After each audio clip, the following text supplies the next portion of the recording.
Here is our second series of the video of M code explanation. So now we will see how it works. So in the previous video we had seen how to activate a single M code. A single M code in Fanuc ladder. So like we had done, we had used sub 4.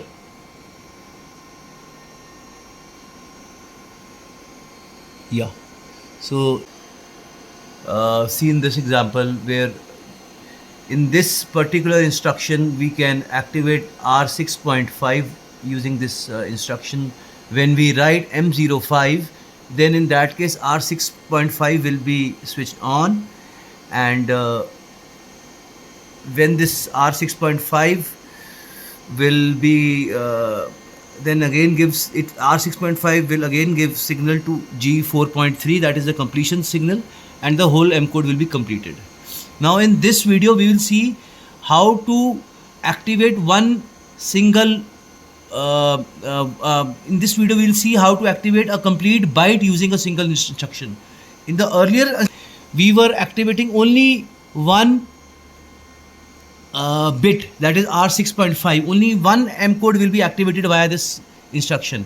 Now in today's instruction, a complete byte, that means 8 M codes will be activated using a single instructions.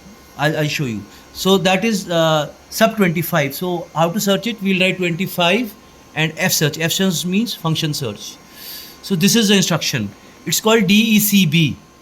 So like in this video, in this instruction, we will write 1 over here, F10, since F10 contains the M code which we give input to the system, and this 11, 11 means that the M code will start from 11. That means M11, 12, 13, 14, 15, 16, 17, 18 till M18 this instruction will work.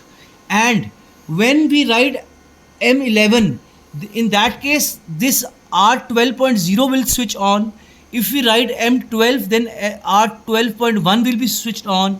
If we write M13, then 12.2 will switch on, and if we write M18, then R12.7 will switch on.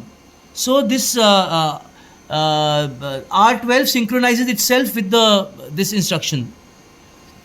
So I'll give you an example. We'll see.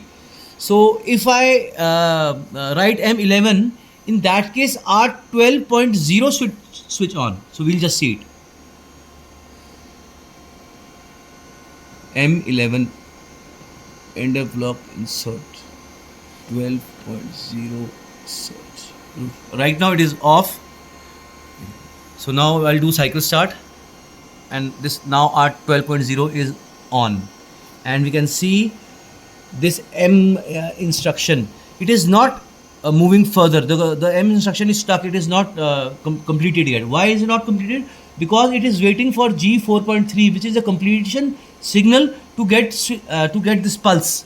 So we'll give the pulse, and as soon as we give the pulse, this M11 will be completed. So we'll see. Look, with this R12.0, when I give supply to X9.0, then when both of them are high, then G4.3 will get high. As soon as G4.3 will get high, the signal will be completed. Look, I'll just give supply to R9.0, and then it gave a pulse to G4.3, and we can see the signal is completed. So that's it. Thank you.